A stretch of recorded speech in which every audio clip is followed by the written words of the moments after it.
32 में उसकी expiry date कब तक चलेगा वो, जब तक उसके लाइसेंस खत्म नहीं होते। उसके बाद उसके पहले ही आपको कोशिश करना है कि 2 महीने पहले ही आप एप्लीकेशन ऑफिस में लगाए, कन्वर्जन वो लाइसेंस फॉर्म 32 टू कॉस 8, जिसके जो भी फॉर्म आपके जिसके फॉर्म 32 में है लाइसेंस और उसके लाइसेंस खत्म होने वाले हैं, तो कॉस 8 में लाइसेंस मिलेगा। कोशिश करें कि अप्लाई करेगा।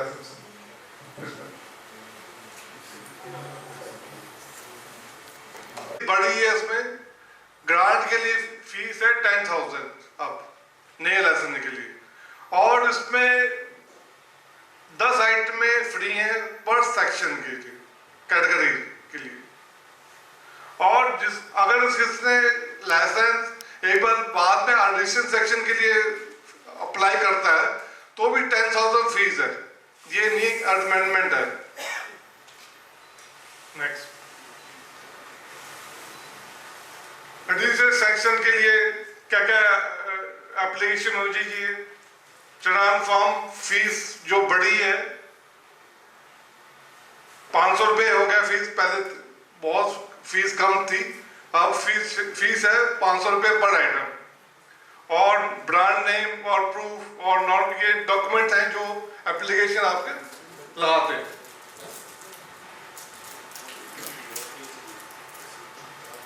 Next,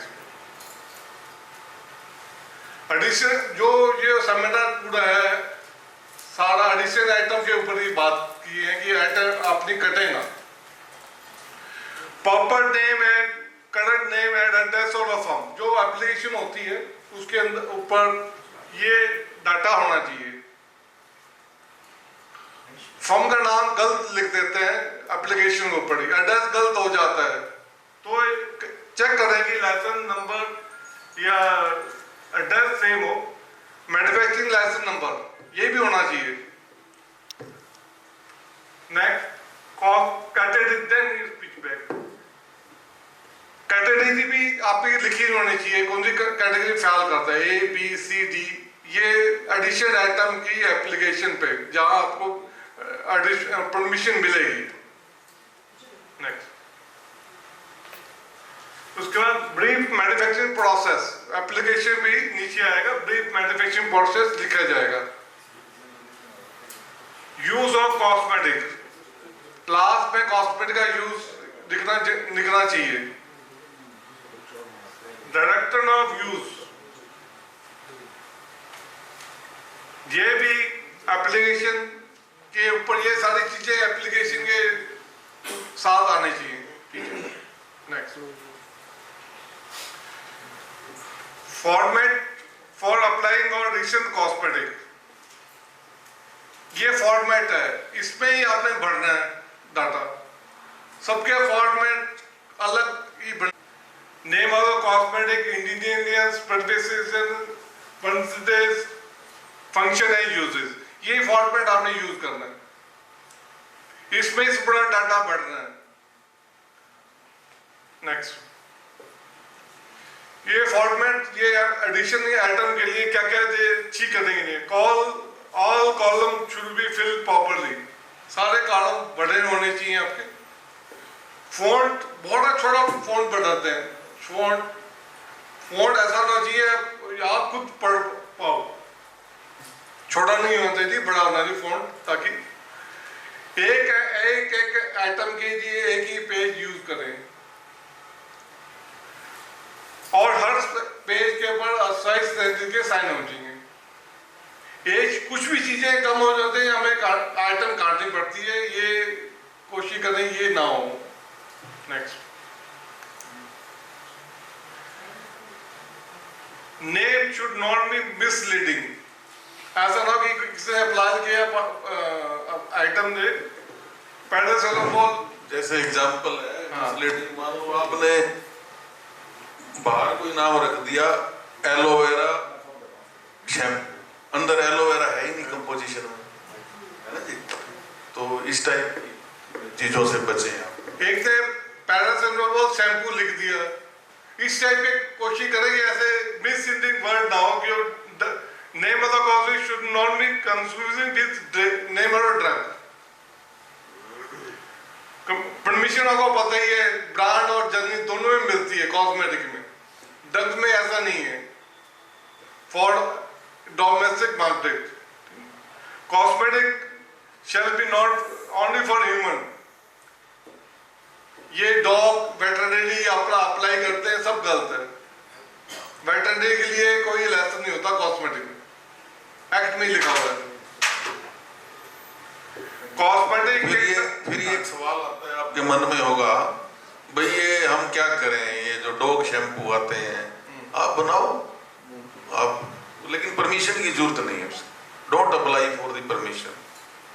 if you have the section you can apply, you can manufacture it, but उसके लिए हमारी आपको प्रोडक्ट अप्रूवल की परमिशन नहीं है।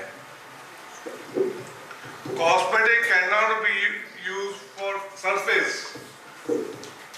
डिसइंफेक्टेंट है, आप कहते हैं मैंने कॉस्मेटिक सर्फ के ऊपर दीवारों पे साफ करने के लिए यूज करना है, वो अलाउड नहीं है cosmetic. It is for human being only, ठीक है ना।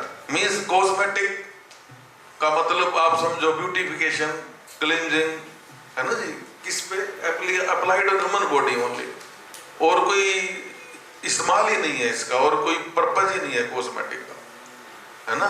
तो इसलिए नॉन लिविंग सरफेस के लिए नहीं हो सकता, एनिमल्स के लिए नहीं हो सकता, ओनली फॉर ह्यूमन बीइंग्स।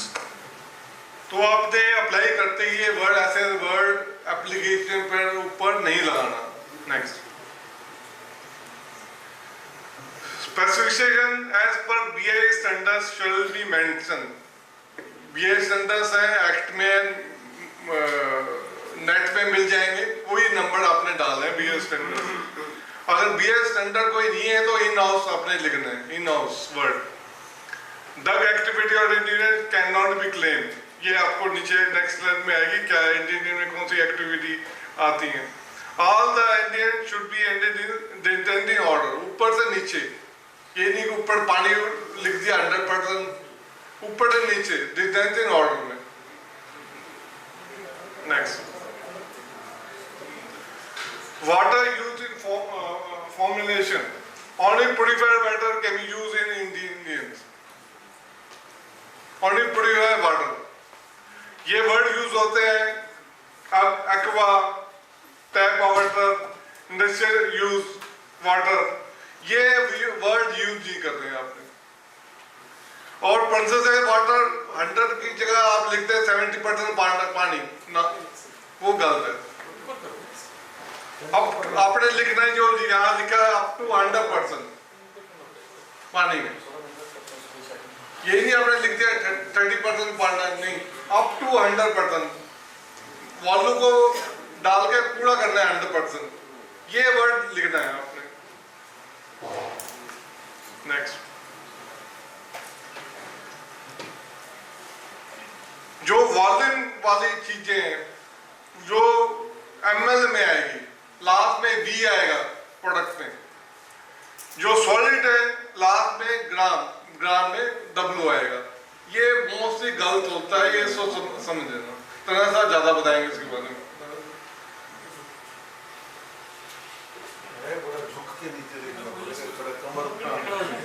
वैसे ये थोड़ा तो ऊंचा दो ना, आदमी की हाइट पे तो कुर्सी दे देनी बैठने के लिए, लिखना है के लिए यहाँ होना चाहिए। परसेंटेज इन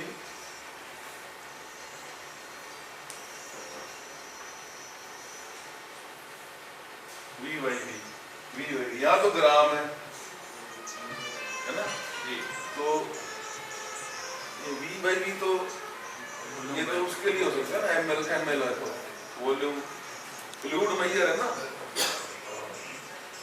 सॉलिड मेजर के लिए ये रूल ही कहते हैं ये, for solid measure it should be in grams,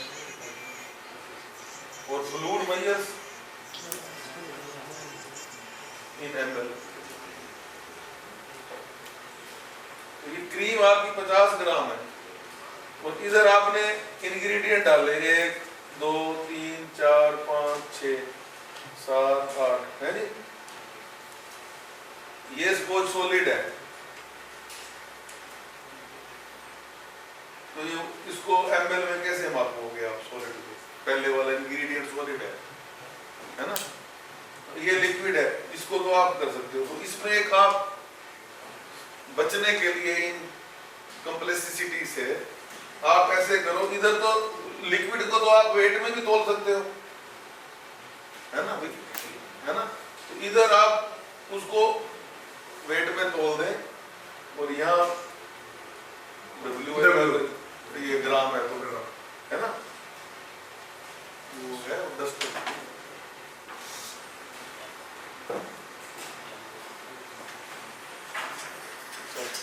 apply करनी है। तो परसेंटेज जो है आपकी यहाँ आप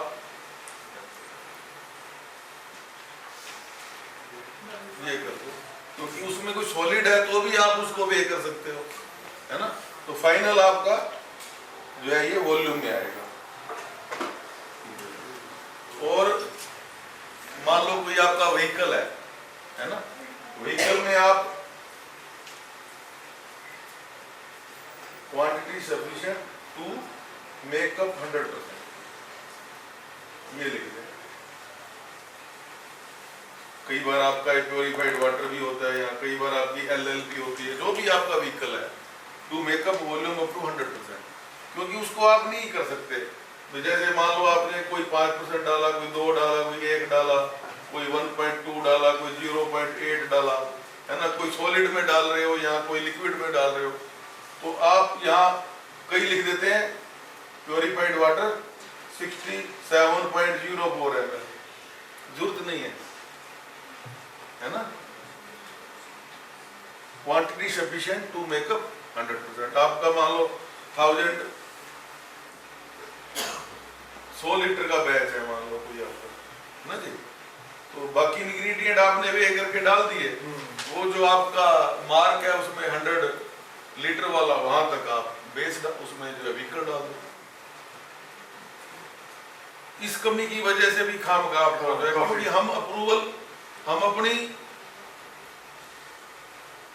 देने को तो दे दें, आप भुगते फिरोगे, बाद में किसी की मिस ब्रांडेड आएगी, फिर हम आप कहीं अप्रूवल दिखाओगे, वो साला वो भी हमें भी कहेगा साला क्या है, लाइसेंसिंग अथॉरिटी है, मैं इसको ये नहीं पता कि क्रीम को ये वॉल्यूम में दे रहा है ना। तो हमें अपनी इज्जत का भी है, और आपकी भी हम क्वालिटी और नॉलेज को सही करना चाहते हैं, हमारी भी इज्जत जुड़ी हुई है साथ में। हम वहाँ साइन कर दे अंधाधुंध, कहेंगे अच्छा ये तो कोई बेवकूफ सही ट्रेड ड्रग कंट्रोलर लग रहा है, जो ऊपर तो ये जो है पाउडर है और नीचे ये वेट बाई वॉल्यूम में जो है परमिशन दे रहे हैं ना। बाकी ये इसमें एक एक्ट और भी लगता है। नाप तो किस को आए हैं दे के आए होंगे, जुर्माने साइड में करना, साइड में।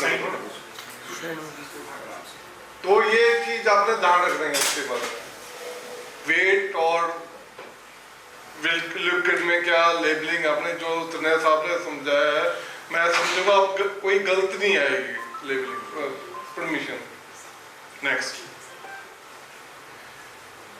फिर फॉर्मेट और एडिशन आइटम, ये कुछ फॉर्मेट फोटो लेके मैंने लिखा है, इस टाइप से आपने बताना है फॉर्मेट के बाद। इसमें आप यहाँ पे कैटेगरी, हाँ, ये मान लो ये आपका क्या शैम्पू, तो कैटेगरी सी है ना, यहाँ कैटेगरी सी लिख दे, है ना। ये इन्होंने जो है ये बताया आपको भी है, ये नाम पैक साइज हो गया है ना, ये अच्छा, और ये सारा जो है ये फंक्शन हो गए, ये परफेक्ट कॉस्मेटिक्स, ये चीज एंटी नहीं है। IS 4707 में आपके दिए हुए हैं part 2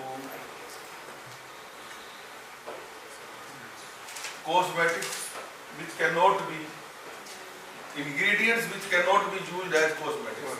Gold is one of them, ठीक है ना, गोल्ड उसमें आप नहीं डाल सकते।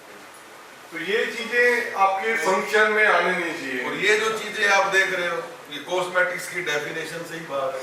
Cosmetic is for glistening, beautification, attractiveness, altering the appearance. तो ड्रग एक्टिविटी क्लेम नहीं कर सकते आप कोई भी।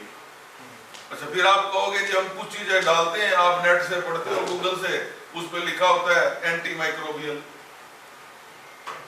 आपके लिए वो प्रिजर्वेटिव है। अगर यहाँ डाल रहे हो आप उसको लिखे प्रिजर्वेटिव, वो एंटी माइक्रोबियल है, उस प्रोडक्ट में माइक्रोब्स की ग्रोथ को रोकने के लिए, ठीक है ना। तो वो आपके लिए प्रिजर्वेटिव है ना जी, उस प्रोडक्ट के लिए प्रिजर्वेटिव है, तो आप उसको प्रिजर्वेटिव लिखेंगे यहाँ पे, ना कि एंटी माइक्रोबियल या कोई बैक्टीरियोसाइडल या बैक्टीरियोस्टेटिक। उसका फंक्शन कॉस्मेटिक्स में एज प्रिजर्वेटिव है। तो ये चीजें आपकी एप्लीकेशन में ये फंक्शन और भी चीजें हो देंगे, आप नोट कर लो, विल रिप्लाई बीच में, फिर अदरवाइज ना वो आप अपने अपने मन के जो क्वेश्चन आपके आ रहे हैं ना, आप उसको नोट कर लो, उनको हम सोल्व करके जाएंगे। नेक्स्ट को पता नहीं है, बीएस स्टैंडर्ड बोल रहा है, तो ये चीजें अलाउड है इससे परसेंट तक क्लोर ऐसा दे पावर पॉइंट भी है, सबको दे देंगे। आप सुनो, अपने क्वेश्चन नोट करो, इनको आप रेप्लिकेट करो, है ना, वो आपको दे देंगे। पहले कर दिया तो आपका ध्यान वहीं रहेगा, यहाँ समझ में नहीं आएगा। मेरे पास सब कुछ है, आप रेप्लिकेट करो इसको, ठीक है।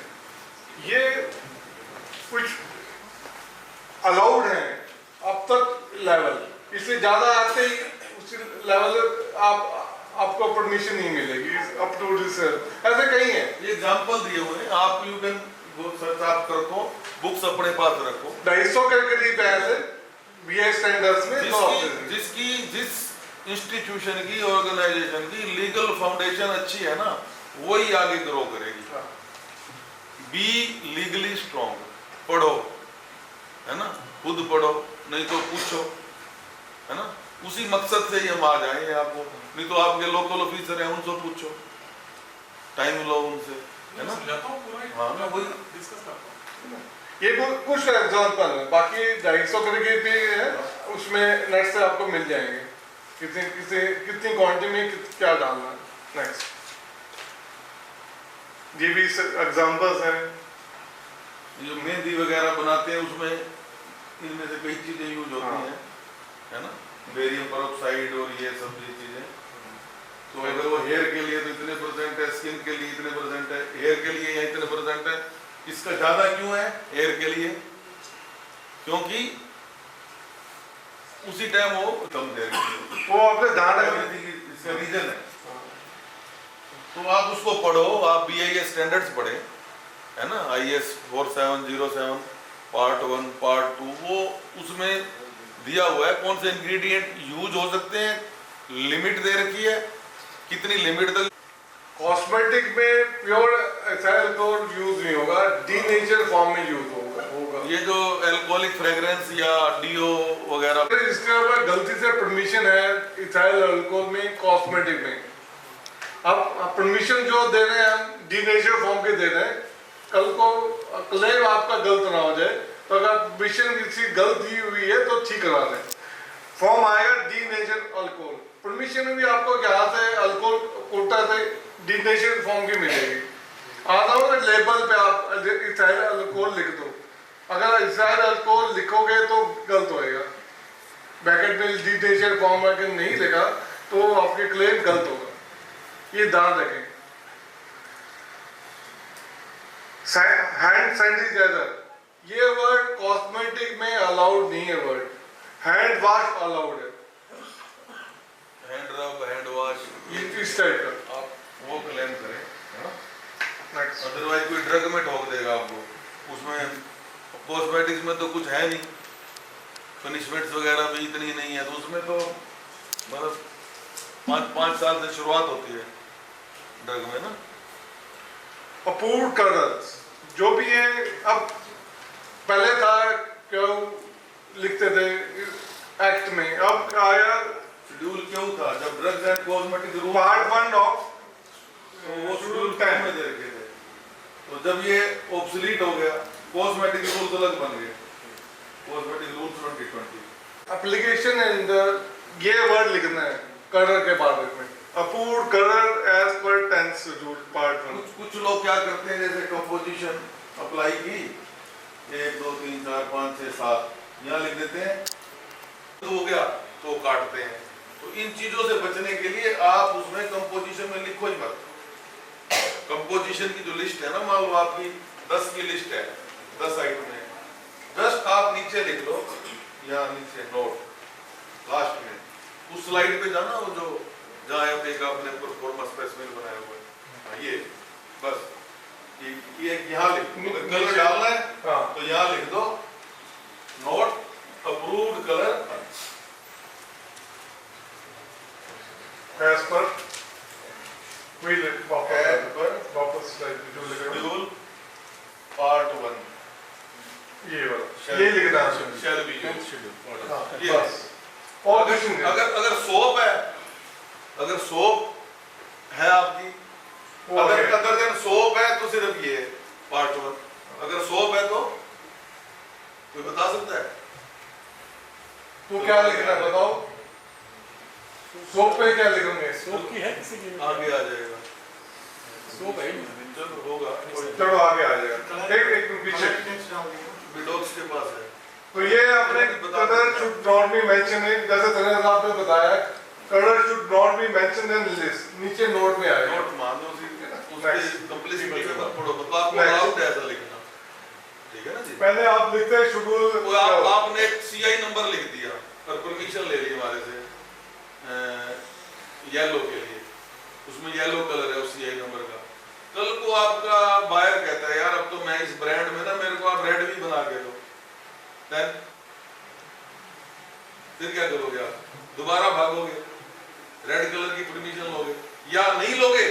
या आपकी अप्रूवल येलो की है और आप रेड की बना रहे हो तो मिसब्रांडेड हो जाएगी। ये आपका फायदा भी है और कॉम्प्लेक्सिटी भी दूर होती है, ठीक है ना? जैसे आपके पता बताया शुरू क्यों था, अब ये वर्ड नहीं आएगा आपके एप्लीकेशन में। सोप के लिए पार्ट 2 आएगा, 6 कलर है सोप के, ओनली 6 कलर, वही यूज हो सकते हैं।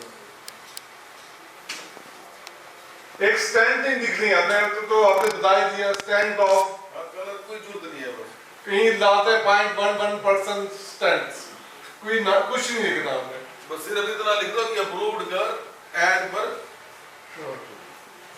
पीछे पीछे note schedule pack 6 feet height तक सरफेस वॉशेबल हो, स्मूथ हो, है ना?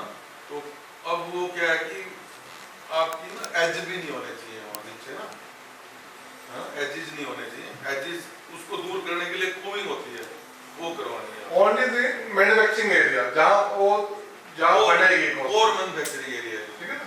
जो कोर मैन्युफैक्चरिंग एरिया है जहाँ पे आपका प्रोडक्ट आप बना रहे हैं, वहाँ के लिए, स्टोरेज के लिए या उसके लिए नहीं।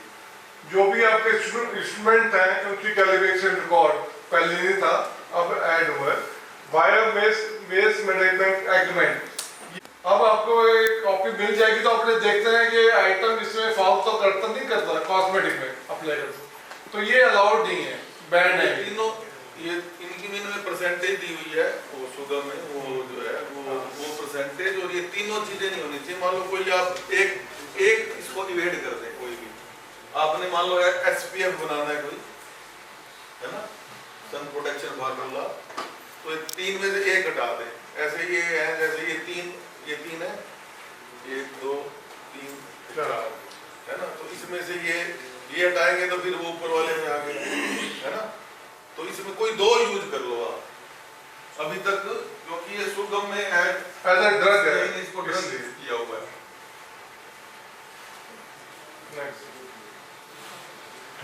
Testing of cosmetic, all raw materials should be tested. ये गलतफहमी है कि कम पूरा रॉ मटेरियल आया, फिर रॉ मटेरियल दोनों टेस्ट होंगे आपके, ये ध्यान रखें आप, और दोनों की रिपोर्ट आपने मेंटेन करनी है। अच्छा, आपके पास लैब नहीं है, बास टेस्ट करानी है, टेस्ट कराने की जो NIB रिलेटेड लैब है वहां से टेस्ट करा सकते हैं, नहीं कॉस्मेटिक रूल्स में है ये, इम्पोर्टेंट है, testing of cosmetic from outside है। आप पूछो उसके क्या आपके पास ये NABL रेटिंग है कि नहीं। अगर आप वहां से चेक करा रहे हो कि इस लैब से कोई यूज नहीं है, मेंटेन करके रखना है। Next category of cosmetic A से L तक, ये कॉस्मेटिक आपके कॉस्मेटिक वालों को टिप याद होनी चाहिए मेरी, ये प्रोडक्ट कौन से इसके कैटेगरी आता है। ऑफिस में आते हैं कैसे हम पूछते हैं कौन सी कैटेगरी, सर पता नहीं जी, तो ऐसा आंसर नहीं आता जी, आपको याद होना चाहिए ये प्रोडक्ट मेरा कौन सी कैटेगरी में आता है। क्या बात है, दिक्कत है। तो ये कॉस्मेटिक आपको याद करनी चाहिए, हर मैन्युफैक्चरर को, केमिस्ट को, मेरी कॉस्मेटिक कौन सी इसमें आती है कैटेगरी में याद होनी चाहिए माय नेम। नेक्स्ट ये conversion of cosmetic manufacturing licence form 32 को कॉस्ट है, जैसे एक्सपायरी लाइसेंस हो रहा है आपका, तो क्या क्या डॉक्यूमेंट चाहिए, फॉर्म में चलान फॉर्म, कैसे फीस कितनी है, 10,000 बीस फी एडिशन आइटम, ये पूरा चार्ट आपको मिलेगा। इसमें ये एप्लीकेशन है अप्लाई करने के लिए इस टाइप की। नेक्स्ट सभी 2 महीने पहले, कम से कम 2 महीने पहले अपना कन्वर्जन अप्लाई करते हैं, जिसके लेसन खत्म हो रहे हैं, ताकि आपको लेसन आपको दे दें बिना इंस्पेक्शन के बाद, कोई इंस्पेक्शन नहीं होगी, उस पर आपको लेसन मिल जाएगा। नेक्स्ट ये एरिया है कैटेगरी वाइज, शेड मीटर में, पाउडर में कितना चाहिए, क्रीम लोशन में कितना एरिया लिखे हुए हैं, सोप पे 100 है शेड मीटर, सब तो एरिया आपको, ये भी आपको याद होना चाहिए। Next no provision of Ayurvedic cosmetic, आपको तो आपका लाइसेंस है, लेकिन तनया साहब ने इसमें सीसी लिखी हुई है इसके बारे में, कुछ बताना चाहेंगे जी। कॉस्मेटिक इनका सब्जेक्ट रह चुका है M Pharm में, इसके बाद सीसी की है कॉस्मेटिक, आयुर्वेदिक कॉस्मेटिक में।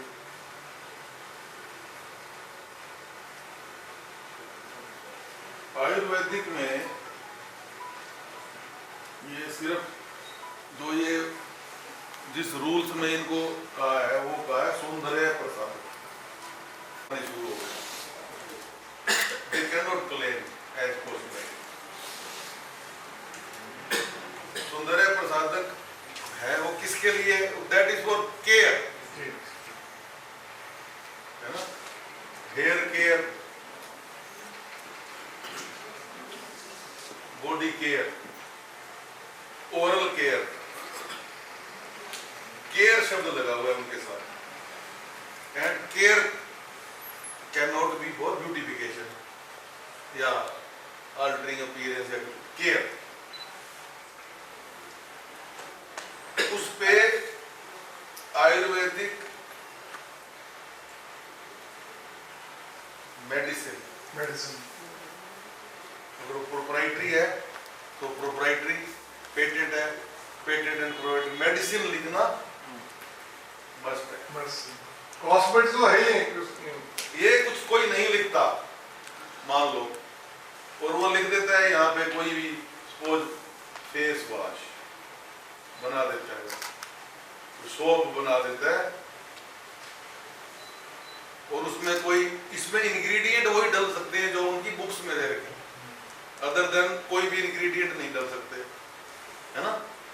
तो वो कॉस्मेटिक्स में उसके ऊपर मुकदमा दायर हो सकता है कॉस्मेटिक रूल्स में और ड्रग एंड कॉस्मेटिक एक्ट में।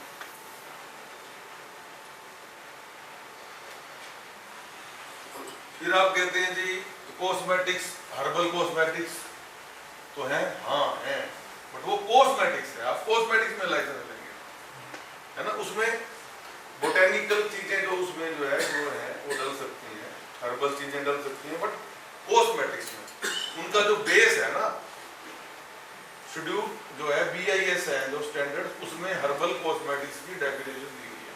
BIS से गवर्न होती है कॉस्मेटिक्स,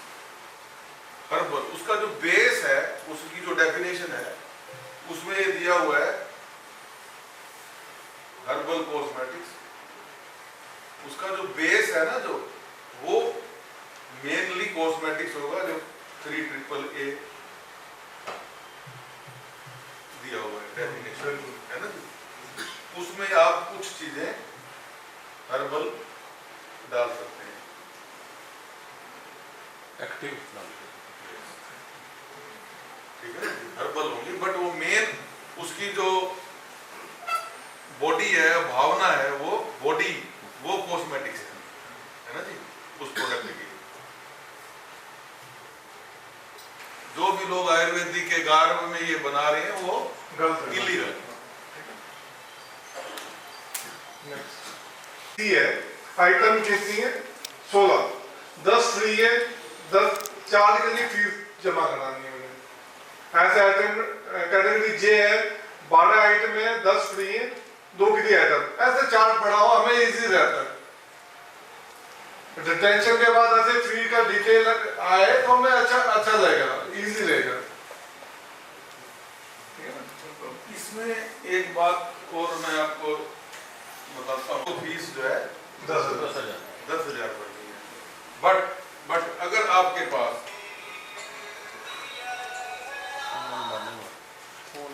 ऑलरेडी लाइसेंस है बी, सी और ई के लिए, और आप रिटेंशन के लिए अब अप्लाई कर रहे हो, मान लो उसमें आप 2 कैटेगरी की आइटमें और जोड़ देते हो, नहीं, रिटेंशन में आप सिर्फ यही करें, उसके लिए आप अलग एडिशन ऑफ सेक्शन करें। अगर आपने 3 सेक्शन और जोड़ने हैं तो 10,000 फीस आपने भरनी है, और इसके साथ 10 आइटमें फ्री हैं, वो एक बार अप्लाई करें। ऐसे एक बार में आप चाहे 4 कैटेगरी ऐड करें, चाहे 5 करें, 10,000 लाभ। एक ही करिए तो भी 10,000। मान लो आपने एक करी है कैटेगरी कोई ऐड, ये आपके पास पहले है, तो आप सिर्फ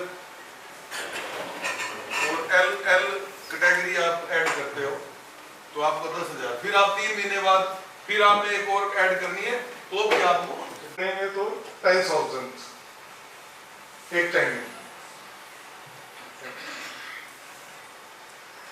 no testing of cosmetic on animals, ये रूल्स है, rule 37(7). No person shall be use any animal for testing of cosmetic. जनवरी की बनाते हैं पुराने फार्म, नया तो कोई प्रोडक्ट डेवलप करता नहीं, नॉलेज के लिए। हाँ वैसे करता ही नहीं होगा कोई, करता है कोई? Nice. Voluntary injection of red and brown color, कभी क्वेश्चन आता है कि ये अपने हम डालते हैं इसमें नॉन वेज डाल रहे हैं, क्या जेटिजिन डालते हैं, क्या आपने डॉट डालना ग्रीन या brown? No such rule, only voluntary declaration and advisory no issue by DC office on this.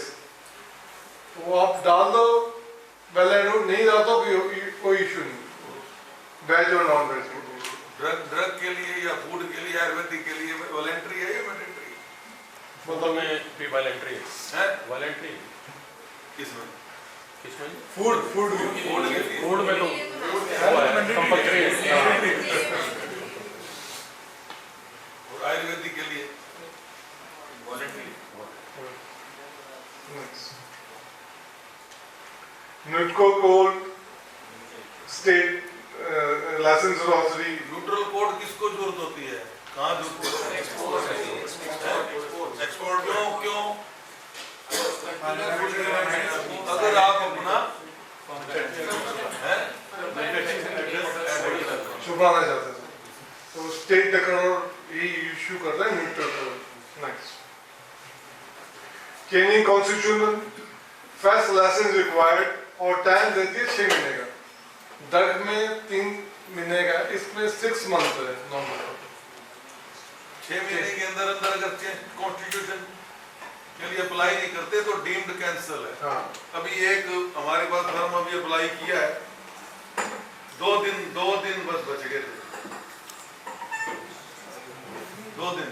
Sonipat की फर्म है वो, 6 दिन कॉन्स्टिट्यूशन आया उनका, एक पार्टनर की डेथ होगी,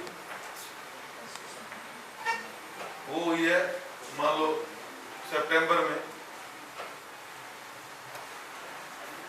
विद इन 6 मंथ करना है।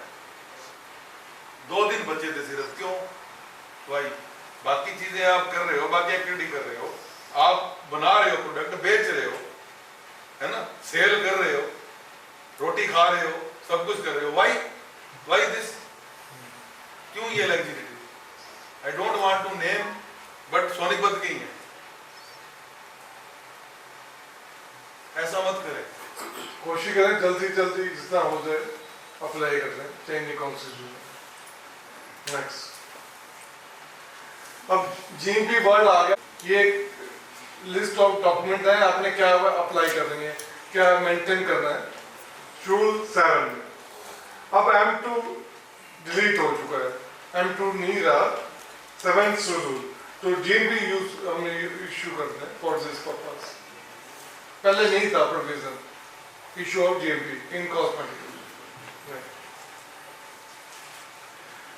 क्वालिफिकेशन और टेक्निकल पर्सन, जो भी आप टेक्निकल पर्सन रखते हैं मिनिमम एक चाहिए कॉस्मेटिक के लिए।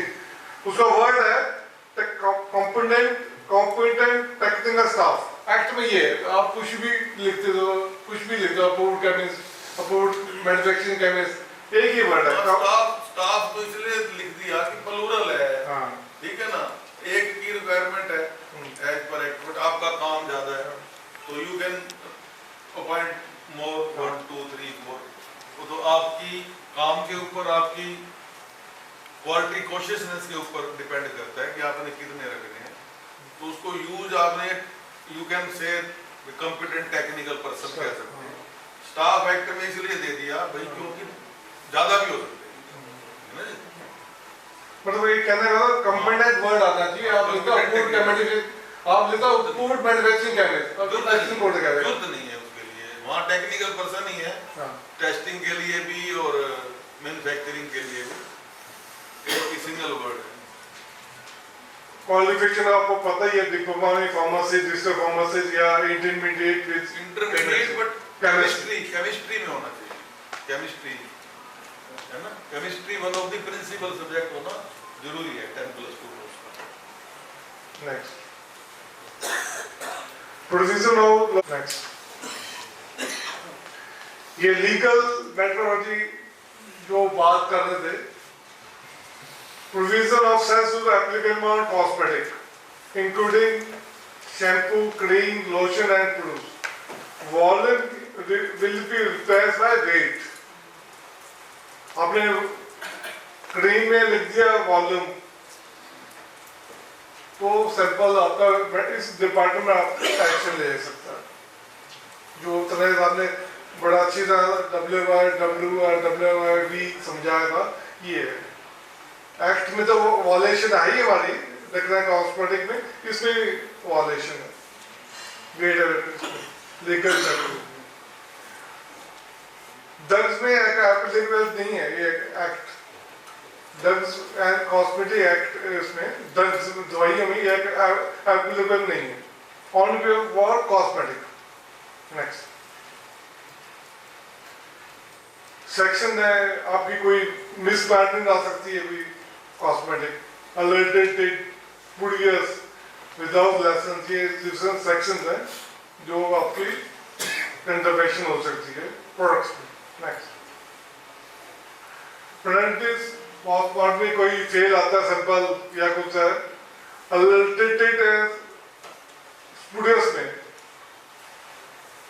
मे be up to 3 years and fine. Misbranding है may be up to 1 year और फाइन भी हो सकता है। ये इसमें पेनल्टीज है under cosmetic drug and cosmetic act. Next, एक आप तेजी होता है। Next, import of cosmetics, import registration होती है, सीसी ऑफिस इसका नंबर देता है, रजिस्ट्रेशन नंबर देता है, city office, GC office. Import registered number आपको लिखना पड़ेगा उस प्रोडक्ट के ऊपर जो इंपोर्ट लोगे, वो भी सीटी ऑफिस देता है। ये it can be RC R number और रजिस्ट्रेशन नंबर। सोनीपत एक ने लिया है, इंपोर्ट भी करवाई है, उसकी आगे जो है यहाँ मैन्युफैक्चरिंग के लिए भी हमारे से अप्रूवल हमने उसको दे दी। बताएंगे वो थोड़ा सा इनको कैसे मिलता है, बताना कौन है किससे लिए? बताओ। शर्मा जी आओ, हाँ जी, ताकि और लोग भी प्रेरित हो। आगे आ जाओ ना, ये आ जाओ। आगे आ जाओ। Thank you very much, sir, for inviting me here.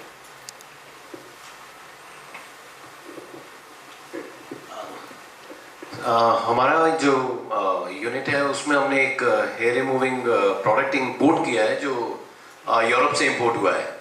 उसके लिए रजिस्ट्रेशन सबसे पहले सिडेस्को से लेनी पड़ती है, जो सेंट्रल ड्रग का एक ड्रग डिपार्टमेंट का एक विंग है जो ओरिजिनली इंपोर्ट प्रोडक्ट्स में डील करते हैं। उनसे पहले रजिस्ट्रेशन लेकर के आपका फिनिश्ड प्रोडक्ट है या आप सेमी फिनिश्ड प्रोडक्ट को इंपोर्ट करना चाहते हैं इंडिया में, उसकी बेसिस के ऊपर हमारे को ड्रग डिपार्टमेंट में अप्लाई करना पड़ता है और ये डिक्लेयर करना पड़ता है कि प्रोडक्ट फिनिश्ड प्रोडक्ट में है या सेमी फिनिश्ड फॉर्म में आपके पास आ रहा है। ये करने के बाद हमारे को यहाँ से ड्रग डिपार्टमेंट से आपको अगर सेमी फिनिश्ड प्रोडक्ट है तो उसकी परमिशन और उसका अप्रूवल लेके ही आगे उसको सेल में डालना पड़ता है, otherwise it would be counted as an offence for the general public. और हमारे लिए भी वो बहुत बड़ा ऑफेंस है, हम खाली इंपोर्ट करके सेमी प्रोडक्ट को सेमी फिनिश्ड को और अपने यहाँ पे पैक करके ऐसे रीसेल नहीं कर सकते हैं। फीस कितनी है, कौन से फॉर्म पे आपने अप्लाई किया था?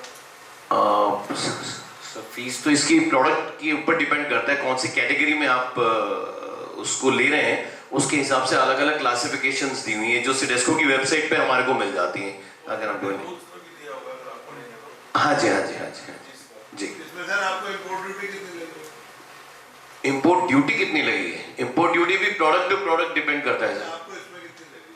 हमारे को ऑलमोस्ट 18% के करीब लगी है जी। फिनिश में ज्यादा होगी? फिनिश हाँ जी, फिनिश्ड में ज़्यादा है, सेमी फिनिश्ड में इंपोर्ट ड्यूटी कम है आज की डेट में। हमारा बताने का मकसद ये है कि आप ऐसे प्रोडक्ट भी अपने यहाँ बनाइए जो बाहर बनते हैं और यहाँ उसकी एक्सेप्ट प्रॉपर तरीके से परमिशंस लेकर के उसके बाद आगे चलेंगे तो it would be the best thing to do. आए थे पूछने तो हमने कहा कि ऐसे कर लो, हम बोलते थे। जी जी जी, मुझे बहुत हेल्प मिली है डॉक्टर मनमोहन सिंह जी से, तनीजा सर से और पूरे स्टाफ से, बल्कि बहुत हेल्प मिली इस चीज़ में। अदरवाइज बिल्कुल ब्लैंक थी सिचुएशन, हमें कुछ नहीं मालूम था। ये मालूम था कि सिडेस्को तक की रजिस्ट्रेशंस कैसे लेती हैं, लेकिन उसकी आगे की हेल्प हमें इस डिपार्टमेंट से बहुत ज़्यादा मिली है। I am very thankful for that. और मैं चाहूँगा कि आप लोग जो भी इस काम में हैं या इस काम को आप लोग बढ़ाना चाहते हैं आगे सिडेस्को के बाद, डेफिनेटली वॉलंटरीली सर के पास जाइए, डिपार्टमेंट में आइए और आपको इस के ऊपर बहुत ज़्यादा इंफॉर्मेशन और लाइमलाइट मिलेगी आगे, guidance. Thank you everyone, thank you sir. तो ये इन्होंने शर्मा जी बहुत बढ़िया बताया अपना एग्जाम्पल, एक्सपोर्ट इंपोर्ट और कॉस्मेटिकेबल है, सेंटर से ये लाइसेंस रजिस्ट्रेशन नंबर मिलता है, वो आपने लेना है। ये next, sticking of imported cosmetic is allowed in unit pack at bonded warehouse. जो प्रोडक्ट इंपोर्ट करके लेके आते हैं, शर्मा ये आपने किया स्टिकिंग करते हो आप? हाँ जी सर, हाँ जी। ये स्टिचिंग भी अलाउड है, वहाँ से लेके आओगे, इंपोर्ट नंबर लगाओगे और एक जगह जहाँ करोगे और इनको ही बताना है सिटी ऑफिस में, सेंटर में। नेक्स्ट, वो तो अगर एज इट इज बेचते हैं तो उसकी स्टिकरिंग है। हाँ जी, इन्होंने तो आगे अप्रूवल ली है हमारी, तो अपना मैन्युफैक्चरिंग एड्रेस पूरा बोले। हाँ जी, हाँ जी, ये लेबलिंग रूल्स इंडिया के लगेंगे इन पे पूरे यहाँ। हाँ जी। इन्होंने सेमी प्रोडक्ट लिया ना, फिनिश में वो चीज है। हाँ, फिनिशिंग की बात कर रहा हूँ, फिनिश की। ये सिर्फ इम्पोर्टेड प्रोडक्ट इम्पोर्टेंट प्रोडक्ट। आप अपना यहाँ पे जो है ना उस पे इम्पोर्टेड बाई वगैरह जो लिखते हैं ना, तो वो आपने रजिस्ट्रेशन नंबर जो आपका यहाँ का है तो उसके लिए था वो। ये labelling of cosmetic batch number में ये वर्ड्स हैं, batch number, B and batch, lot. सारे आपस में बातें मत करो यार प्लीज है। कोशिश करें, सारे लेबल चेक करें कि हम लिख क्या रहे हैं, इसमें मैच कर नहीं कर रहे, अपना ये अपना नहीं, बी बैच, BAT बैच बढ़ा रहे हैं, तो एक चेक कर लें कि हम क्या कर रहे हैं। ये बैच नंबर के लिए एक्ट में ये वर्ड्स हैं, इसके बाहर आप कर करते हो तो वालेशन है। Next, labelling of manufacturing licence number, ML number, ML ये वर्ड है दो, इसके बाहर कुछ कर दो तो it is wrong. Next, expiry date दो वर्ड है, यूज बिफोर और डेट ऑफ एक्सपायरी बनता नहीं है, ये वर्ड है जो अपने लेबल कर रहे हैं। Next, new freshness, it's is not cosmetic, जैसे कहीं अप्लाई कर दें न्यू फ्रेशनेस नहीं, कॉस्मेटिक ही नहीं है, no licence. Next, paramedic release of cosmetic, कोई बता पाता है कि इसका मतलब क्या है? पैरामेडिक रिलीज, हाँ जी,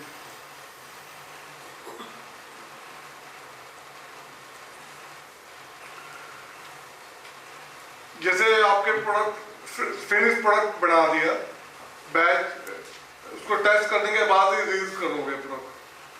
कॉस्मेटिक में है expect high product, lipstick and dental product, इनको छोड़ के बाकी पैरामीटर्स रिपोर्ट आएगी। पहले आपने देखना कि ये पहले मैं कैसे टेस्ट करता था, रिपोर्ट ठीक आ रही है, मेरा प्रोडक्ट ठीक है तो रिलीज कर सकते हो पहले इनको, इन प्रोडक्ट को छोड़ के।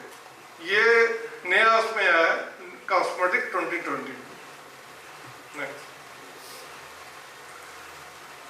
Testing of cosmetic for microbiology, कुछ प्रोडक्ट हैं जिसको माइक्रोबायोलॉजी टेस्टिंग रिक्वायर्ड है, लिमिट दी हुई है, लेकिन इसकी लिमिट से बाहर नहीं आना चाहिए।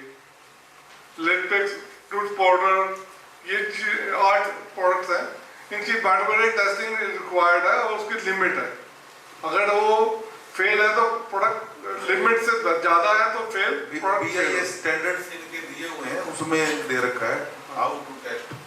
तो जो प्रोडक्ट आप बनाते हैं ना, उसके स्टैंडर्ड्स आपके पास BIS स्टैंडर्ड जरूर होने चाहिए। वो फ्री में ही अवेलेबल भी हैं, नेट पे है सारा कुछ, नेट पे है।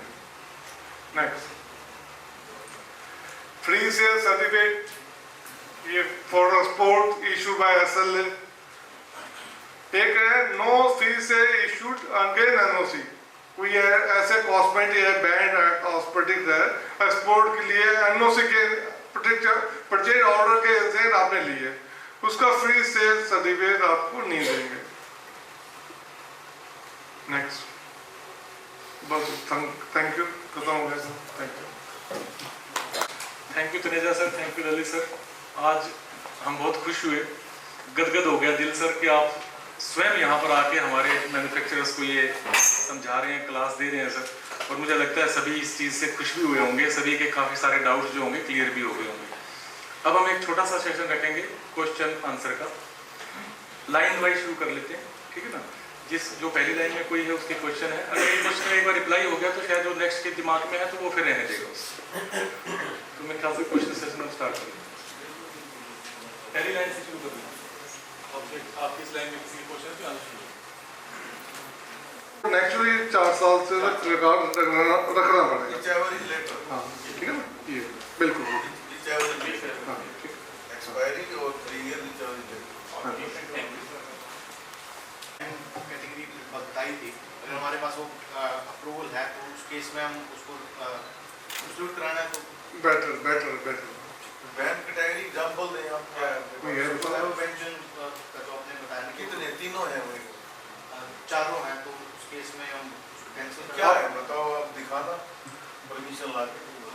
आप परमिशन ले आना, उसका मैं मैच कर लेंगे तो अप्लाई कर देना, कैंसिलेशन की कैंसिल हो जाएगा। सर आपने जो बताया था कि जो रॉ मटेरियल और आपने फिनिश गुड NABL लैब के लिए बताया था, तो ये हर एक चीज क्या पॉसिबल नहीं हो पाएगा मेरे ख्याल से कि स्मॉल यूनिट है या जो रनिंग यूनिट है, हाउस अगर कोई टेस्ट करना चाहता है, हमारी लैब, हमारे पास लैब फैसिलिटी है, तो क्या वैलिडिटी होगी उसकी RM और फिर नहीं, आपकी आपकी खुद की है तो आप करें। नहीं, आपने लैब NABL नहीं, वहाँ आउटसाइड लैब, आउटसोर्स करते हैं, आउटसाइड आउटसोर्स करते हैं टेस्टिंग को, अपने पास फैसिलिटी नहीं है। आउटसाइड लैब जो कमर्शियल टेस्ट लैब है, ड्रग डिपार्टमेंट से लाइसेंस होनी चाहिए और NABL से एक्रीडेटेड होनी। सर एक क्वेश्चन और था, एक हाइड्रोजन प्रोडक्शन पूछो मैं और नीचे कौन सा पूछ रहे थे? हाइड्रोजन प्रोडक्शन के लिमिट बताई थी हमने 12%। एक्ट में मेरे साथ एक प्रॉब्लम आई थी आज से 10 साल पहले कि हमने उसमें परसेंटेज मेंशन नहीं की थी। दो सॉल्यूशन आते हैं हाइड्रोजन प्रोडक्शन के, 21% का, एक 50% का। तो वहाँ उनका ऑब्जेक्शन था, हमने उसको यूज किया था 8%। लेकिन उनका मेंशन ये था कि उन्होंने ये बैंड लगा दिया, मतलब रिस्ट्रिक्शन लगा दी उसमें कि आप इसमें परसेंटेज मेंशन करें। अगर परसेंटेज मेंशन करते हैं हम, मान लीजिए मैं हाइड्रोजन प्रोडक्शन यूज कर रहा हूँ 9% और अगर मैं 50% का सॉल्यूशन यूज कर रहा हूँ तो हो गया मेरे लिए 4.5 to 5%। आप उस पे लिखिए अवेलेबल हाइड्रोजन प्रोडक्ट। हाँ, ये लिखिए ना। अच्छा, अब और दूसरा जो बीएस में जो लिमिट है वो उसके बाहर आप नहीं जाते तो product 10% of available hydrogen product. अगर यहाँ लिखना है 50% तो ठीक है, नहीं तो ये लिख दो कि 8% करता हूँ कॉस्मेटिक। नहीं कर सकते, कॉस्मेटिक लिख ही नहीं सकते। वर्ड है ही नो नहीं। वर्ड आयुर्वेदिक कॉस्मेटिक वो है ही, वो पेटेंट एंड प्रोप्राइटरी बस। मेडिसिन। अगर आप नहीं लिखते हैं तो नहीं, वो तो ठीक है सर, लेकिन क्या है कि मैं हरियाणा अथॉरिटी को मैं 4-2 यूपी नहीं, वो ऐसे यार लोग अभी भी बेचते हैं यार, पकड़े जाते हैं। जो गलत कर आप करो फिर ज्यादा प्रॉफिट है उसमें। इन बातों का मेरे पास सवाल नहीं है, मैं टेक्निकल जवाब दे। कुछ प्रोडक्ट्स का ना वेट चेंज होता है टेम्परेचर के अकॉर्डिंग। जैसे हेयर ऑयल है, उसके पीछे ना काफ़ी सारी कंपनीज के पीछे लिखा होता है @30°C। तो उसका क्या करेक्ट वे है? मतलब जैसे ग्लिसरीन का भी वेट चेंज होता है, शैम्पू का भी थोड़ा सा वेट चेंज होता है टेम्परेचर के अकॉर्डिंग। ऐसे है, हिंदुस्तान की कंडीशन में आप बना रहे हो और बेच रहे हो, it is absolute liability of the manufacturer कि टिल एक्सपायरी जो आपने क्लेम किया है वो आपने देखना है, ऑरेंज डालनी है, क्या करना है, आपने स्टेबल करना है प्रोडक्ट को, लेबल आपने करना है। मैं फिर कुछ और क्वेश्चन, वो तो सोप में होता है वेट का छोड़ो आगे। हो जाता है, पर हेयर ऑयल में ना 30°C पर सा कुछ वेट होता है, 20°C पे कुछ और वेट होता है। LLP का वेट पर ml बदलता है टेम्परेचर के हाँ अकॉर्डिंग। बोलते हैं। तो उसके पीछे जैसे डाबर का डाबर आंवला आता है, उसके पीछे लिखा हुआ है @30°C। तो वो हमारे को क्लेम डालना चाहिए। नहीं, एक्ट में कहीं दिखा नहीं हुआ, अपनी सेफ्टी के लिए आप लिखते हो। उसकी भी सेफ्टी होगी भी नहीं लिखने में। यूज जो नहीं है, चीज लेबलिंग में है नहीं वो लिख रहे हो, उसका कोई बेनिफिट मिलने लेने वाला वाला भी में नहीं नहीं है। है। एक चीज और थी, मैन्युफैक्चरिंग डेट, मतलब खाली एक्सपायरी डेट हम लिख सकते हैं प्रोडक्ट के ऊपर? हेयर ऑयल में आप वेट करते ही क्यों? आप एमएल में बेचो, एमएल में बेचो, आप क्यों बेचते हो? फ्लूइड मेजर आपने बेचना ही मैंडेटरी है वो। वैसे ही आप मिसब्रांडिंग होगी आपकी। अगर आप फ्लूइड मेजर वो वेट में लेबल कर रहे हैं, वैसे ही गलत है। सर वो एमएल में ही बेचने को मैं कह रहा हूँ, पर लेकिन उसमें पीछे ना 30 वेट की बात आ रही है, जब आप एमएल को आप लेबल करो, वेट की बात ही ना हुई नहीं। आप स्पेसिफिक ग्रेविटी भूल रहे हो, आप स्पेसिफिक ग्रेविटी भूल रहे हो। आप जो आप बात कर रहे हो ना टेक्निकली, वो भूल रहे हो। आप मोटा मोटा जो आप वेट बाय वॉल्यूम जो आपको परसेंटेज लिखी है ना, इतने परसेंटेज डालना, बाकी भूल रहे हो आप। वेट आप स्पेसिफिक आप उसको आप लेबल ही बोल, क्लेम ही वॉल्यूम में कर सकते हो, एमएल आप बेच ही एमएल में सकते हो उसको, ऑयल को, क्योंकि वो फ्लूइड है। तो एक कॉस्मेटिक्स पे खाली एक्सपायरी डेट लिख सकते हैं विदाउट मैन्युफैक्चरिंग डेट? अब यार लेबल पढ़ो ना यार, रूल्स तो पढ़ो, वही तो समझा रहे हैं।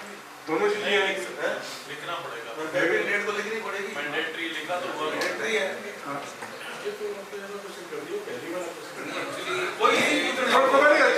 अच्छी बात है। ये बाहर की बातें कर रहे हैं ना, जो बाहर लोग लेबल कर देते हैं, ये देखते होंगे। आप छुपाना क्यों चाहते हो ऐसे फायदा में? क्यों छुपाना चाहते हो? मकसद बताओ।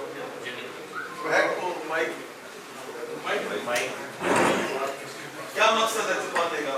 छुपाने का मकसद बताओ। उसमें अगर कोई प्रोडक्ट हम दिसंबर में बनाते हैं ना, तो उसकी एक्सपायरी लोग साइकोलॉजिकली आके कैलकुलेट करते हैं कि वो 1 साल पीछे चली गई है, कि मतलब उसकी एक्सपायरी होनी चाहिए। जैसे जनवरी में कोई प्रोडक्ट बनाया तो उसकी एक्सपायरी है दिसंबर 20। Last day of that month माना जाता है, रूल्स है ना। मान लो आपने दिसंबर लिख दिया एक्सपायरी को ही, ये दिसंबर डेट, आपको डेट लिखने की जरूरत नहीं, मंथ लिखें। मंथ का मतलब last day of the month है। सेकंड लाइन या मंथ लिख देते हैं, या कन्वर्जन है। अगर आपने पहले फॉर्म 32 पे तो कन्वर्जन है। जी सर। हाँ फॉर्म 32 का था, वो अब कन्वर्जन हुआ सर। तो जैसे हम नए जो प्रोडक्ट्स वगैरह हैं उनका भी रिन्यूअल कराएंगे, मतलब रिटेंशन कराएंगे। तो पिछले जो प्रोडक्ट्स थे उनका नाम जैसे फेयरनेस वगैरह है उसमें, तो वो चेंज करना पड़ेगा सर। जो ब्रांड नेम है उनका आप चेंज करवा लो, अभी तक करवा लेने चाहिए। नहीं, मतलब जैसे पहले थे और उन्हें दोबारा बनाना चाह रहे हो फिर उसके लिए नहीं अप्लाई करो, नहीं उसकी हाँ फीस सर, भरो जैसे आप। होगा तो उसके साथ अप्लाई करना पड़ेगा। चलो नेक्स्ट आगे Thank you so much, Goel sir. Thank you so much, Taneja sir. It was a very nice session. I have a few questions. First question, आपने बताया Schedule 7 of Cosmetic Rule 2020 में GMP का mention है, तो ये हम FDA के through apply कर सकते हैं? हाँ बिल्कुल। आपने वहाँ इसका सेट प्रोसेस क्या होगा एग्जैक्टली सर? लाइक कोर्स 7 पे आपने एप्लीकेशन देनी है, फॉरवर्डिंग लेटर लिखना है, तो हम आपके लोकल ऑफिसर को आपकी एप्लीकेशन फॉरवर्ड कर देंगे, वो रिकमेंड करेंगे, जीएमपी इशू है। सर सेकेंडली जैसे उन्होंने पूछा, अब जैसे हमारा लाइसेंस 2020 हेलो सर, जैसे अब हमारा लाइसेंस 2025 में रिटेंशन के लिए हम अप्लाई करेंगे, तो उसमें जो भी हमारी पुरानी फॉर्मुलेशंस हैं उनकी फीस हमें वापस पे करके उनको वापस कंटिन्यू करना होगा ना? So my next question is, अगर हमें कोई एसपीएफ क्लेम करना हो तो वो तो आपने हमें बैंड वाले कॉम्बिनेशंस बता दिए। एसपीएफ को आप लिख सकते हैं, बट वो जो पर्टिकुलर जो 3 कॉम्बिनेशन है ना, उनमें से आप कोई 2 आप मेंशन करके और ले सकते हैं। सर उसमें तो मैं बिल्कुल क्लियर है, मुझे ये पूछना है कि जैसे हमने क्लेम करना है एसपीएफ 50 या एसपीएफ 60, अभी डिसाइड हुआ नहीं, इंडिया में तो आप जो मर्जी लिखो। स्किन का टैन अभी जो है BIS में अभी जो है, एंड इसमें हम UVA UVB क्लेम कर सकते हैं विद PA++। यूवी फिल्टर तो आप डालोगे तभी तो आप एसपीएफ बनेगा। बिल्कुल बिल्कुल। सर वन मोर क्वेश्चन, जो कैलिब्रेशन रिकॉर्ड्स आपने बताया हमें सारे इंस्ट्रूमेंट्स के मेंटेन करने हैं, ये हमें कोई आउटसाइड एजेंसी से कैलिब्रेट कराने हैं या इन हाउस कैलिब्रेशन रिकॉर्ड कर पाओगे तो ठीक है, तो बात आप अगर इतने कॉम्पिटेंट हैं, आपका स्टाफ कर सकता है तो खुद करें। अपने हाथ से किए हुए काम सारे अच्छे होते हैं, दूसरे के तो आप बस विश्वास ही कर सकते हैं ना। अगर खुद आप कर रहे हैं तो उससे बढ़िया तो कोई चीज ही नहीं है। Got it, sir. And इसमें कोई particular like every month या every 3 months, every 6 months ऐसे कुछ है, या हम मतलब किस intervals पे calibration records हमें maintain करने हैं? टाइम नहीं लिखा बात है ना जी, लोग तो कोकेन हेरोइन की स्मगलिंग भी करते हैं, पकड़े जाते हैं, सजा हो जाती है। गोल्ड जो colloidal gold होता है, जो एक नैनो पार्टिकल होता है, उसका जो काफी सारे पेटेंटेड कंपनी IMCD और हम आपको गोल्ड के नाम से कोई परमिशन देंगे, ऊपर भी देते हैं ना, पुराना गोल्डन कर दो, गोल्डन कर देंगे, दैट इज कलर, कोई भी कलर डस्ट वस्ट डाल रहे हो आप, हैं गोल्डन कलर डस्ट डाल दो आप, कोई भी माइका जैसे डाल सकते हैं, है ना, तो वो दे देंगे। अभी हम आपको दूसरे जो मार्केटिंग के जो दूसरे स्टेट से मैन्युफैक्चरिंग आ रही है, हम उनसे आपको कंपटीशन देने के लिए भी थोड़ा सा आपको प्रेरित करेंगे, बट ऐड भी ना करो, गोल्डन कर दो। एंड सर इसमें सिल्वर जैसे सिल्वर फॉइल्स एंड ऑयल कई बार मास्क में लोग मैंने देखा है, तो सिल्वर भी ये जो 4707 है ना IS, इसमें जो इंग्रेडिएंट यूज नहीं कर सकते वो कैटेगरी में लिखा हुआ है, 1200 प्रोडक्ट है जो बैंड वो लिखा हुआ है, आप उस कैटेगरी में लो, इसमें देख लीजिए, तो सब कुछ आपके पास अवेलेबल है। गोल्ड डस्ट लिख के कर सकते हैं? नहीं गोल्ड वर्ड यूज ही नहीं, गोल्डन कलर डस्ट लिख दो, कोई है ना, गोल्डन कलर डस्ट लिख दो ऐसे, तो उसमें आपको हम जो है थोड़ा सा, ताकि आपने भाई देखो डिसएडवांटेज पोजीशन पे भी नहीं देखना चाहते आप, हम आपको बैकफुट पे भी नहीं देखना चाहते दूसरों के बजाय, है ना, तो इसलिए अब आए हमने, तो आपके लिए पहले एंटी डैंड्रफ नहीं मिलता, तो हमने आपस में सोच विचार करके एंटी डैंड्रफ भी शुरू कर दिया आपके लिए देना, है ना। But here everyone wants to play in the same field, हैं नहीं, हम तो वो है ना, आप तो पुलिस में रहे हो ACP साहब, है ना तो आपने बड़े बड़े लोग देखे हैं, कई तो मक्खी मारने से भी डरते हैं, कई आदमी को मारने में भी देर नहीं लगाते, सर राइट ऑफ इक्वालिटी, तो हम जो है ना इतनी इक्वालिटी कर सकते हैं जिससे हमारी भी ठीक रहे, हमारी भी इज्जत बनी रहे और आपका भी काम चल रहा है। हम अपनी इज्जत को धूमिल करके इक्वालिटी पे नहीं लाएंगे किसी को, ठीक है ना जी। सर एंटी एजिंग क्लेम्स कुछ हम डाल सकते हैं? एंटी एजिंग जो है ना वो अगेंस्ट दी रूल्स है, वो तो उसमें आपको और भी कई चीजें जो है लागू हो जाती हैं उसके ऊपर ना, वो ऐसे आप अपने लेवल प्रोडक्ट पे आपने लिखना है कुछ लिख लो आप, हम जो है ना हम अप्रूवल नहीं देंगे उसको, अप्रूवल मिले साइड पे अपने साइड पे एडवर्टाइजमेंट करते रहो। समझ गए। जैसे एक्टिविटी नहीं अलाउड है वैसे ही हम अप्रूवल नहीं देंगे। मैडम आपके लिए पहले कोई केस कर दे आपके ऊपर एंटी, वो आप जिम्मेवार हो ना जी, हम तो नहीं होंगे ना, कम से कम आप तो नहीं दिखा दोगे कोर्ट में परमिशन दी है, वो हमें समन कर लेगी कोर्ट, तो आपने परमिशन क्यों दी। इसलिए हम अपने आप को बचाने के लिए ना वो काम नहीं करते। कईयों के दिल बहुत बड़े होते हैं है ना, हम तो बहुत ही मतलब डरपोक से आदमी है, तो रूल लॉ अबाइडिंग है, तो वही आपको सिखाना चाहते हैं भाई। विद इन किसी भी ऑर्गेनाइजेशन की ग्रोथ के लिए उसकी लीगल फाउंडेशन मजबूत होना जरूरी है, ये मैं आपको बता दूं। आप कोई अपना ब्रांड बहुत अच्छा मेहनत करके बना लें, लेकिन उसकी लीगल स्टैंडिंग ही नहीं है तो एकदम धड़ाम जाएगा। कई ब्रांड्स के साथ ऐसा हुआ है ना।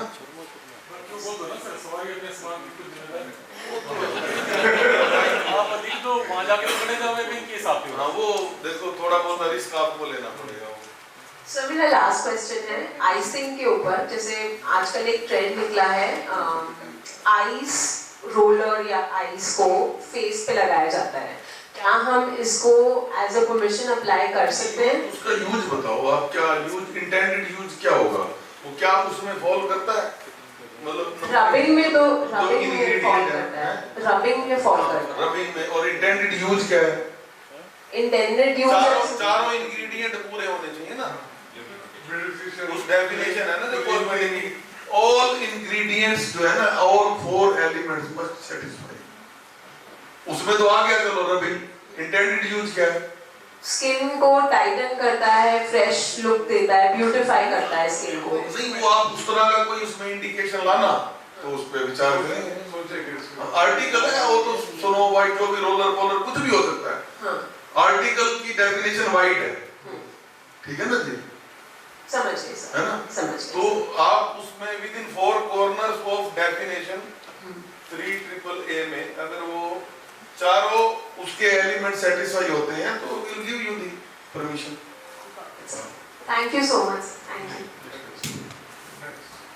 जी और किसी का कोकोनट हो गया और बहुत सारे ऑयल्स हैं, उसका अप्रूवल ले सकते हैं? कुछ तो डालोगे कॉस्मेटिक फॉलो करने के लिए। सर जैसे कोकोनट ऑयल है वो सिर्फ कोकोनट से further use in the cosmetics में एक डेफिनेशन आप 3AAA में पढ़ेंगे तो वो आपको बताना पड़ेगा कि I will sell to the organisation जो कि इसको फर्दर कॉस्मेटिक्स के प्रोडक्ट में यूज करे। फ्रेगनेंस कलर कुछ भी सर नहीं सर, जैसे कोकोनट ऑयल है वो तो प्योर यूज होता है, आलमंड ऑयल भी होता है, स्किन के लिए भी होता है, फेस पे भी लगाते हैं, वो कॉस्मेटिक में ही लोग कंपोनेंट ऑफ कॉस्मेटिक्स भी एक उसकी डेफिनेशन में आता है ना, तो आप डायरेक्ट उसको यूज बेच नहीं सकते, डायरेक्ट मार्केट में नहीं बेचेंगे आप। मान लो ए कॉस्मेटिक्स कंपनी है आपकी, बी ने उसको अपने प्रोडक्ट्स में के लिए यूज करना है तो आप उनके लिए उसको दे सकते हैं, तो उसको एज ए कंपोनेंट दे सकते हैं हम।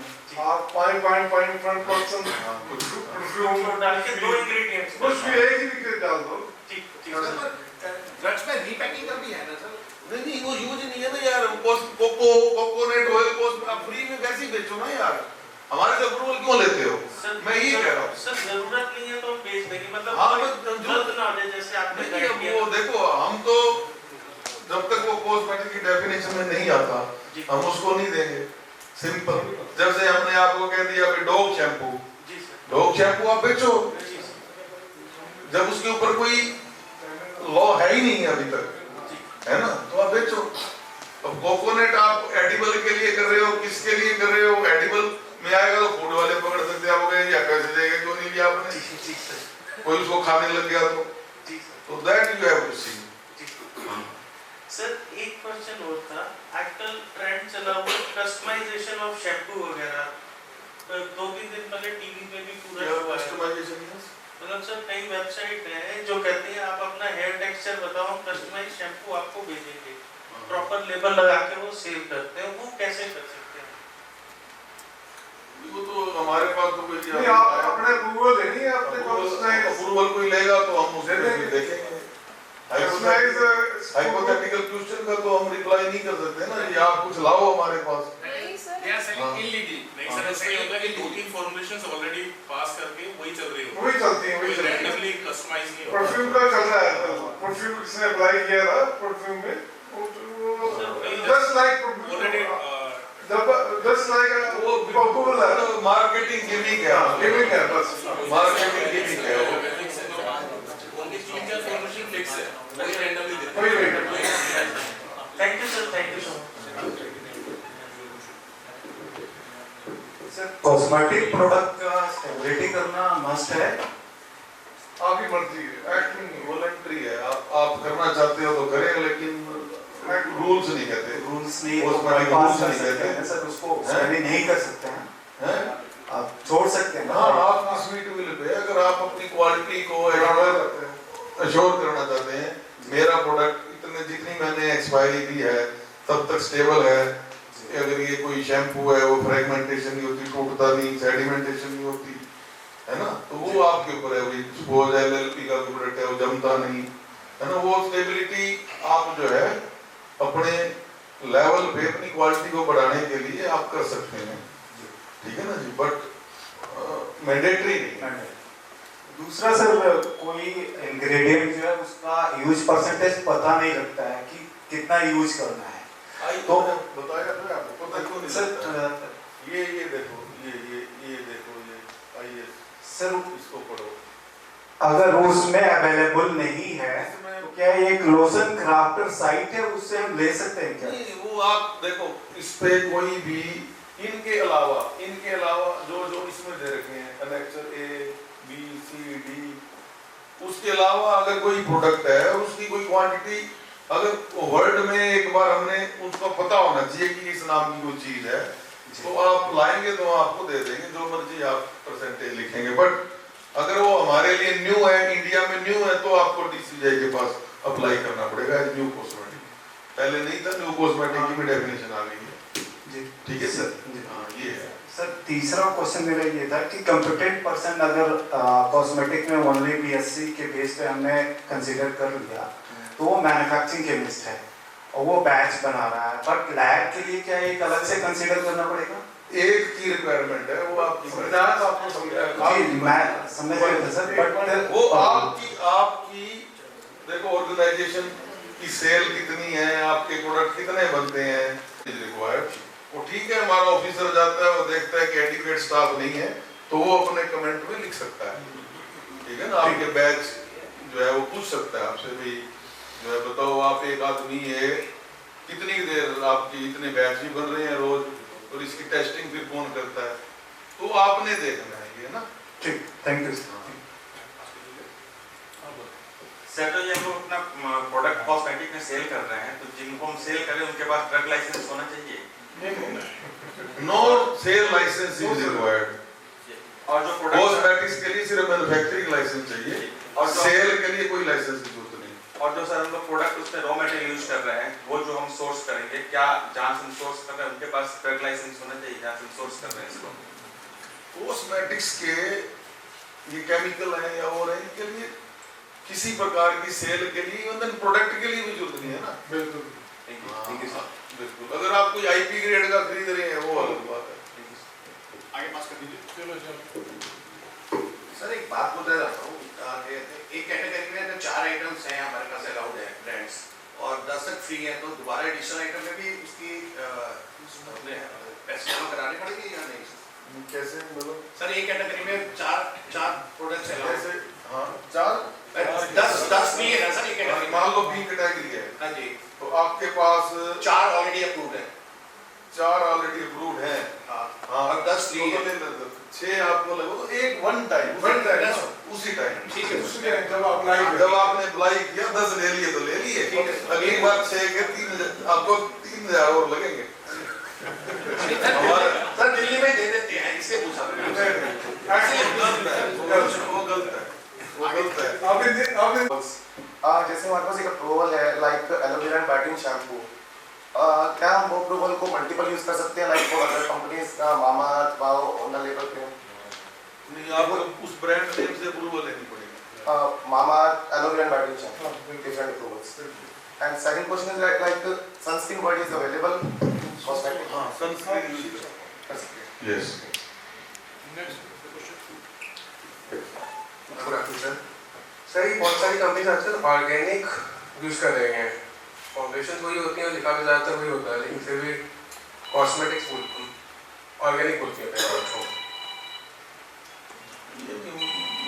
मार्केटिंग गिमिक है। लाफुल आप क्या पूछना चाहते हैं हमारे से, बताओ। सर बेसिकली हम ऑर्गेनिक यूज कर सकते हैं, मतलब मार्केटिंग लेवल के ऊपर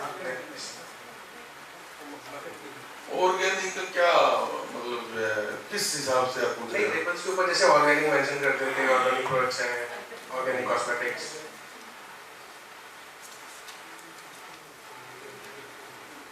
उनमें क्या ऐसा खास चीज आप सेम नहीं होता है, सारा कुछ सेम होता है, बाकी मेंशन ऑर्गेनिक कर दिया। अगर आपने कोई ब्रांड अप्रूवल ली हुई है तो हम आपको ऑर्गेनिक के नाम से। क्वेश्चन मेरा है, कई जगह हम लोग होटल्स में जाते हैं जहाँ पे होटल में हमें टॉयलेटरीज दी जाती हैं, और मोस्ट ऑफ द प्लेसेस में उसमें लेबलिंग में ओपन है। हाँ जी सर, पीजी यूज करते हैं हम लोग फार्मा में, और वही प्रोपाइलिन ग्लाइकोल यूज करते हैं कॉस्मेटिक में, तो क्या उसमें इम्प्योरिटी का टेस्ट कराना मस्ट होगा सर? किसका? इम्प्रूव करना है, लेकिन ये पीजी इंटरनल के लिए नहीं है, एक्सटर्नल है। वो डीसी ऑर्डर है तो वो आपको डाल देगा, बाकी तो पूरा करना पड़ेगा, इम्प्योरिटी भी करना। सर मेरा एक लास्ट क्वेश्चन है, नेचुरल टिंट्स जो होते हैं, मतलब लिप बाम ही होता है, वो बस उसमें ना थोड़ा कलर होता है, पिगमेंटेड होते हैं वो थोड़े, तो वो बी कैटेगरी में आते हैं या नहीं आते? तो डी नहीं देंगे आपको, लिप ग्लो उसमें नहीं दे सकते हम आपको। अच्छा। कलर जो है ना, अगर आपको आपने कोई ब्यूटिफिकेशन बढ़ानी है ना इसकी होठों की, है ना, तो लिपस्टिक में और लिप ग्लॉस में ही आएगा, वो हम आपको उसमें ही देंगे। बट लिप बाम सर आपने balm is different, balm is different. तो जैसे अगर बाम में कलर हो तो वो लेकिन अलाउड नहीं है। अगर बाम में डिफरेंट है। अगर बाम में हमने कलर डाला हो पर हम उसे ऐसे लिप बाम ही कह रहे हैं, वो लाइट सा जो कलर आप उसमें थोड़ा बहुत डालते हैं तो नेग्लिजिबल सा होता है, वो अलग बात है। अदरवाइज आप सोचें भाई उसको बी कैटेगरी में आप उसको लिप ग्लॉस या लिपस्टिक उसके गार्ड में बनाएंगे नहीं। आप कितने 15 स्क्वायर मीटर एरिया देना है आपने, क्या है ना, 2-4 वो एक इंस्ट्रूमेंट है छोटे छोटे, 10 ही है और 10 है नेचुरली। वो तो कलर तो आपको वही यूज होगा ना, कलर तो जो दे रखी है उसमें वही सर, IS 4707, उसके अलावा तो कोई कलर आप यूज कर नहीं सकते। सर एक चीज और, जैसे सर हम अभी तो हमारा जैसे लाइसेंस मैन्युफैक्चरिंग कॉस्मेटिक का जो करके दे कि ऑफिसर को सिर्फ 5 मिनट लगे, जहाँ टैग करना है टैग कर दे, जहाँ हाईलाइट करना है हाईलाइट कर दे। अगर आपने ऐसे ही बस इकट्ठा बांध के दे दिया ना, तो कोई लाइक नहीं करता, वो साइड में रखेगी कि चलो पहले इसका कर दे जिसका क्लियर है। तो ये आप एक बार ध्यान रखें, ये हमने बहुत देखा है। एक डेजिग्नेशन बड़े गलत आ रहे हैं, स्टेट ड्रग इंस्पेक्टर हरियाणा, वो तो कोई होता ही नहीं। स्टेट ड्रग कंट्रोलर रोहतक या सोनीपत, लाइसेंसिंग अथॉरिटी FDA, ठीक है। कॉपी आप अपने लोकल ऑफिसर को कर सकते हो। हमारे पास कोई आपकी एप्लीकेशन नहीं आएगी तो फिर वो पड़ी रहेगी, आपने सारी की सारी जो एप्लीकेशन वहां लगा, ठीक है। एक तो ये हो गया। दूसरा, अब ये काफी आपका परिवार बढ़ गया है कॉस्मेटिक का, सर मार्केटिंग मैन्युफैक्चरिंग जो है वो आपको देके वेरीफाई करवा के लेंगे, वो कम ही होते हैं हमारे यहाँ। फार्मा के भी बैठे हैं ना लोग, तो वो भी ये समझ लें भाई तो वहां देने। एक और मैंने कहा था कि हम सिर्फ बात करने ही आए हैं यहाँ पे, एक हमने जो ग्रुप बना रखे हैं इसमें बड़ा ब्लंटली लोग कई बार जवाब देते हैं। पर्सनली ठीक है, 5 बजे के बाद हम आपके चाचा ताऊ पापा कुछ भी लग सकते हैं, बट वहाँ एक डेकोरम तो मेंटेन करना पड़ेगा।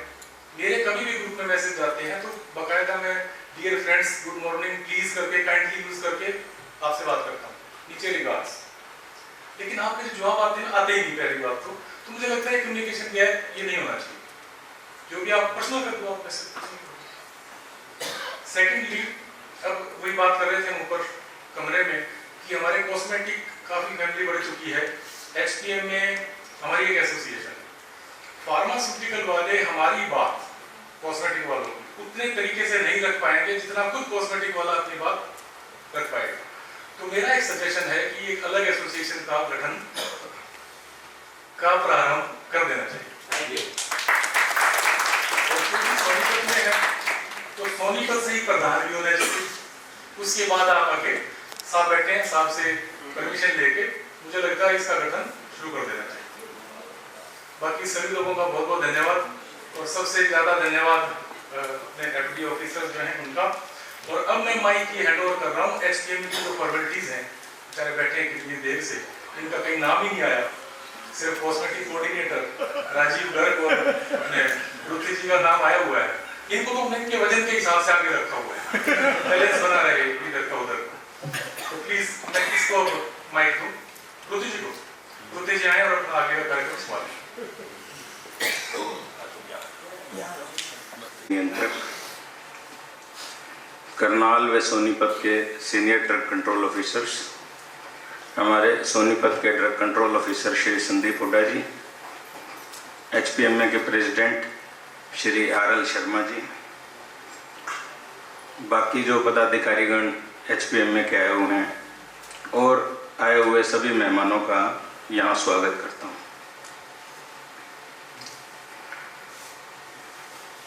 जितने उद्योग मित्र आज इस सेमिनार में आए हुए हैं, बहुत बधाई के पात्र हैं कि इसकी शुरुआत हमारी सोनीपत से हो रही है और सोनीपत की कॉस्मेटिक फैमिली को देख के आज बहुत गर्व का अनुभव हो रहा है कि इतने सब लोग आज यहाँ एकत्रित हुए हैं, जिसके लिए मैं बहुत आभारी हूँ आप सबका। संगोष्ठी का बहुत फ़ायदा मिला है हमें। जैसी आज प्रेजेंटेशन हमारे deputy state drug controller Shri Lalit Goyal ji ने स्लाइड के माध्यम से हमें जो समझाई है, साथ में हमारे राज्य औषधि नियंत्रक श्री मनमोहन तनेजा जी ने स्वयं डस्टर और पेन लेकर जैसे हमें समझाया है, मुझे लगता है कि ये हमारे लिए एक मील का पत्थर साबित होगा और हम इससे बहुत ज्ञान प्राप्ति करके अपने फैसिलिटीज़ को अपग्रेड कर पाएंगे और साथ में ऐसी डॉक्यूमेंटेशन हम प्रिपेयर कर पाएंगे कि आगे जाके हमें एक्सपोर्ट में और डोमेस्टिक मार्केट में एक एज मिलेगा। आज जितनी परिचर्चा यहाँ हुई है, जितनी चर्चा परिचर्चा यहाँ हुई है, सारी चर्चा सिर्फ एक ही चीज़ पे है कि हमें क्वालिटी प्रोडक्ट ही बनाना चाहिए। और मैं भी सभी से आज एक निवेदन करना चाहता हूँ कि हम सिर्फ क्वालिटी पे फोकस करें, सेल्स अपने आप मिल जाएगी। मार्केट बहुत बड़ी है, क्वालिटी के लिए हमें बहुत फोकस करने की ज़रूरत है। जैसी गाइडेंस आज हमारी अथॉरिटीज़ ने यहाँ छुट्टी वाले दिन भी चल के हमारे पास यहाँ आके समय लगा के हमें जो गाइडेंस दी है, मुझे लगता है कि ये इनके लिए जितना धन्यवाद किया जाए कम होगा।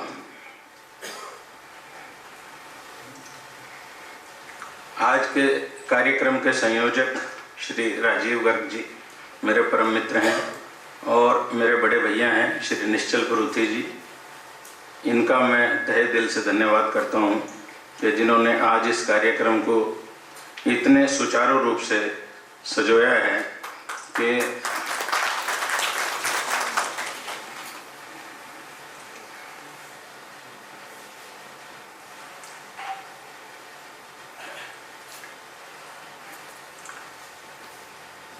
बाकी हम सकता है इतनी स्ट्रॉन्ग कंपटीशन है बाज़ार में कि कार्य करना बहुत मुश्किल है, मगर जो सहयोग और समर्थन एफडीए टीम जो आज एग्जिस्टिंग हमारी एफडीए टीम है, जिसका जो सहयोग और समर्थन, चाहे हमारे लोकल अधिकारी हों, चाहे हमारे हेड ऑफिस के अधिकारी हों, जितना सहयोग और समर्थन आज हमें उपलब्ध है, मुझे लगता है कि हम सारे कंपटीशन को झेल जाएंगे और आगे प्रोग्रेस कर पाएंगे।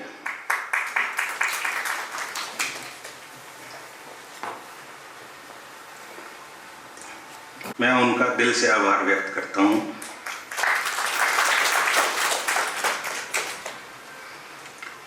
एक निवेदन आपसे और करना चाहूँगा कि जब कभी भी ऐसा कोई कार्यक्रम का आयोजन होता है कि जिसमें HPMA की तरफ से कोई कॉल आती है कि एक सेमिनार होने जा रहा है या हमारी कोई मीटिंग होने जा रही है, तो एक तो अपनी अपडेशन के लिए और दूसरा एक मैत्रीपूर्ण संबंध बनाने के लिए अपनी हाजिरी अवश्य दर्ज कराएं। आपका बहुत आभार होगा। इसके साथ मैं HPMA president Shri RL Sharma ji से करूंगा कि वो मंच पर आएं और हमारे राज्य औषधि नियंत्रक और अन्य अधिकारीगण जो सब यहाँ पधारे हैं या जो मेरे उद्योग मित्र यहाँ पर आए हुए हैं उनको धन्यवाद करेंगे। श्री RL शर्मा जी। जय हिंद, जय Bharat.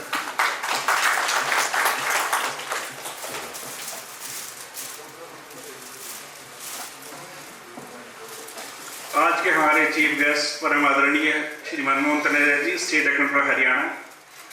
Guest of honour Shri Lalit Goyal ji, deputy state accountant Haryana.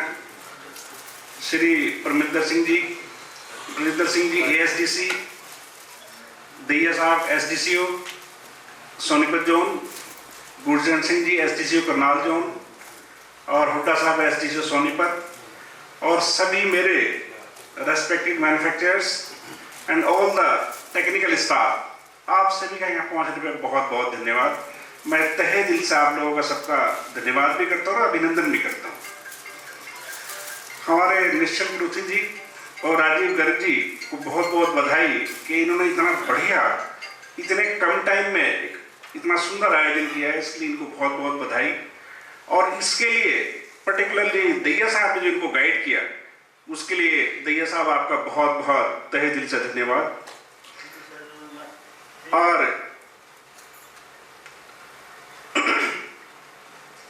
हमारे जो डिप्टी डॉक्टर गोयल साहब है, जो इन्होंने मेहनत की है ये सारा कुछ बनाने में, और पूरी टीम ने इनको जो एफर्ट्स दिए, और हमारे सब टेक्निकल स्टाफ को मैंने समझाने के लिए जो इतनी दूर से चल के आए हैं, गोयल साहब जितनी आपकी तारीफ की है उतनी कम है।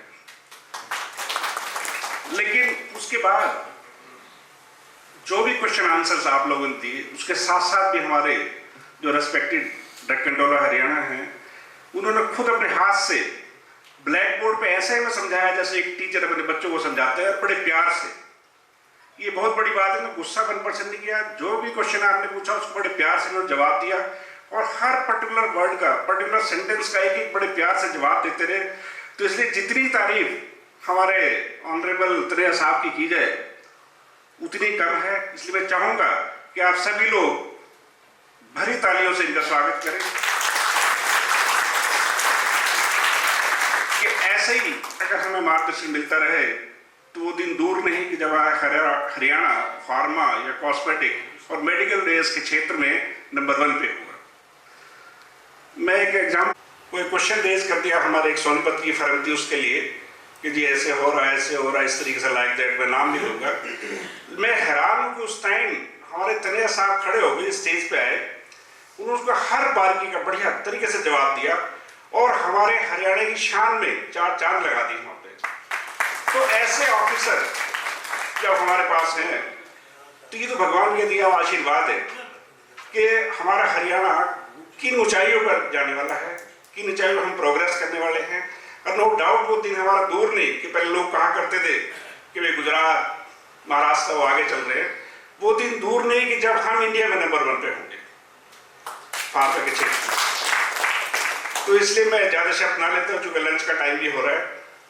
मैं फिर से आप सबका तहे दिल से शुक्रिया अदा करता हूँ, धन्यवाद करता हूँ। और ऐसे आयोजन, मेरी रिक्वेस्ट है तनेजा साहब से कि ऐसे आयोजन हर जोनल पे 2-3 जोनल पे करके ऐसे करते रहे, ताकि हमें टेक्निकल गाइडेंस भी मिले और लीगल जो हमें नहीं पता है बहुत सारी चीज़ों का, क्योंकि लीगली भी हमारा समझा रहे हैं और टेक्निकली भी समझा रहे हैं, तो ऐसे आयोजन करते रहें। और मैं तनेजा साहब से फेवर चाहूँगा कि नेक्स्ट मीटिंग मैं चाह रहा हूँ कि एक HPMA की हम करनाल में करने जा रहे हैं शायद मार्च में, तो उसमें डेट आपको बता देंगे सर। उसमें फार्मा कॉस्मेटिक सारे आएंगे, सभी मैन्युफैक्चर आएंगे, और वहाँ भी मैं रिक्वेस्ट करूँगा आपसे ऐसे ही वहाँ गाइड करें। इसलिए अगेन आप सभी का धन्यवाद।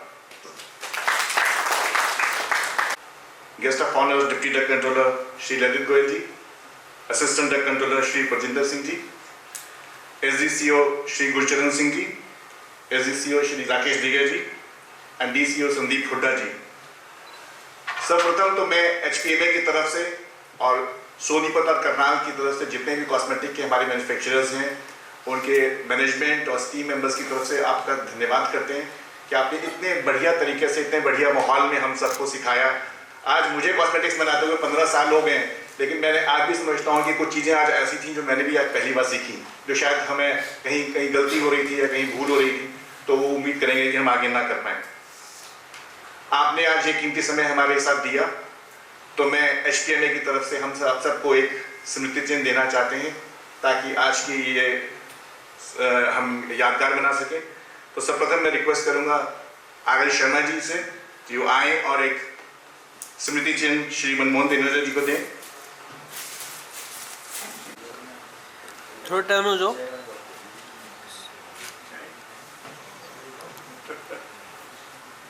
Thank you. Thank you sir. Thank you sir.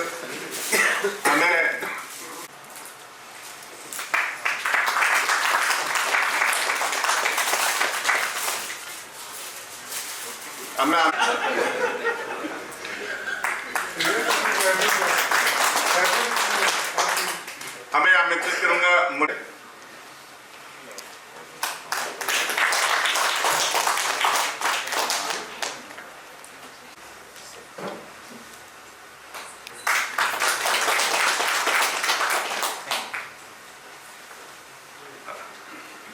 दया जी ने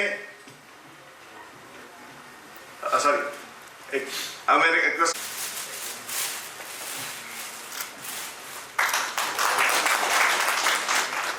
आज बहुत बढ़िया बात दयाल पर अभी जो ये मुहिम चली हुई है कि HPMA ही एक मात्र एसोसिएशन बन जाए जिसमें मेडिकल डिवाइसेस वाले भी, फार्मा मैन्युफैक्चर वाले भी और कॉस्मेटिक्स वाले इकट्ठे हो जाए। तो जब तक कॉस्मेटिक की अलग से एसोसिएशन नहीं बनती तब तक हमारी HPMA की एसोसिएशन हमारी बनी हुई है और उसके सेक्रेटरी और प्रेसिडेंट आपके साथ हैं विकास पूथी जी और आर शर्मा जी। तो मैं रिक्वेस्ट करूंगा कि अगर जो मित्र उसमें HPMA में ज्वाइन करना चाहते हैं वो इनसे संपर्क कर सकते हैं, वो आपको आगे की कार्रवाई के बारे में बता देंगे। आज सभी लोग एकत्रित हैं और मंच भी है, तो मैं सभी से निवेदन करूंगा, पहले भी कई बार हम निवेदन करते रहते हैं, HPMA के ग्रुप में भी सभी लोग एडिड हैं, तो एक बार दोबारा से निमंत्रण आपको देता हूं कि आप HPMA में सदस्यता ग्रहण करें। और इस ग्रुप में मैं आज सारी डिटेल्स जो HPMA की बैंक अकाउंट की डिटेल्स हैं और अदर रजिस्ट्रेशन फॉर्म्स हैं वो मैं आज इस ग्रुप में डालता हूँ।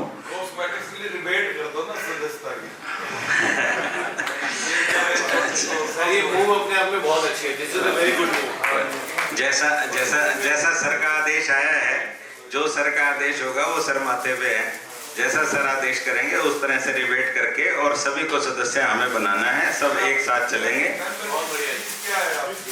मेंबरशिप फीस हमारी 11,000 है सर। जैसा सर कह रहे हैं सर आज 5100 सर ने कह दिया तो वो कर दी है, बिना परमिशन लिए प्रधान जी से वो भी कर दी। आप सभी से निवेदन है कि इसको ज्वाइन करें ताकि हम सब मिलके चल सकें। सबको पता है सर एक वो था जी, तो ऊपर आपका नाम है Haryana pharmaceutical and cosmetic manufacturing. Sir actually ये हमारा जो है ना रजिस्टर्ड नेम है, it is a registered body, तो इसीलिए हम इसमें जो है कॉस्मेटिक चैप्टर एक अलग लेके चल पड़ेंगे और उसमें फिर डिस्ट्रिक्ट वाइज भी हम चैप्टर लेके चलते हैं, तो उसमें कोई ऐसी बात नहीं है। ये स्टेट लेवल की एक बॉडी है हमारी और बहुत पुरानी बॉडी है, it is more than 30 years old। तो हाँ मतलब मोर देन 30 years, 40 साल सर बता रहे हैं, सर को तो पूरा जब से जन्म हुआ है जब से पता है। सन 74 की है सर, तो इसी की छत्र छाया में चलेंगे सभी लोग, तो वो ज़्यादा अच्छा रहेगा। Union is always strength.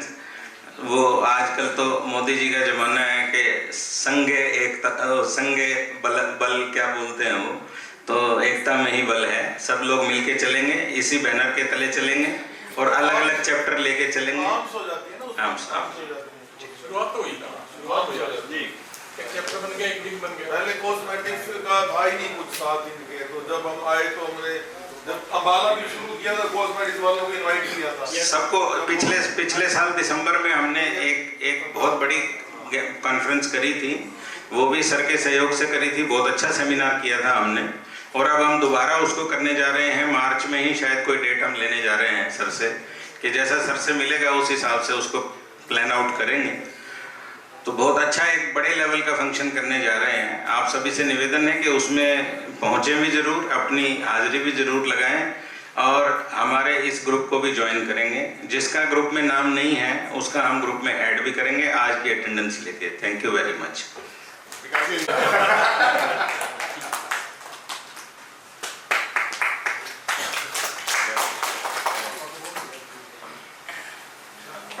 अंत में एक बार फिर आप सबका बहुत बहुत धन्यवाद आज का कार्यक्रम अटेंड करने के लिए। कार्यक्रम यहीं समाप्त होता है। आप सभी लंच के लिए आमंत्रित हैं, कृपया करके लंच पे जाएं।